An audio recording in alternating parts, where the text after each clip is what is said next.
សាច់សោភូមិពុកសនដែរទ្រូខ្ញុំមើលប្រែបានព្រោះរឿងប្រត់ស្រី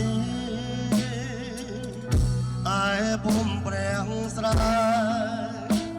ប្រែទឹកទៅភាពថ្មីអ្នកនោះរឿងអ្វីងូចលាក់ស្នេហ៍ខ្ញុំដបងឃ្មុំរឿងទុំបាភ្នំរឿងថ្មីរឿងខ្ញុំប្រត់ស្រីដោយគេបងធំបើគេចង់ចាញ់ខ្ញុំត្រូវឈ្នះដោយរូបទុំតែបងសូមផ្ដាំចិត្តមុំ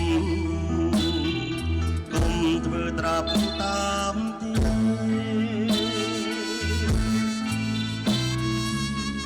ផ្ដាំស្វាយតនាងអ្នកធ្លាប់មានរត់ខ្ញុំមាននៅវិបត្តិមិនដាច់អ្នក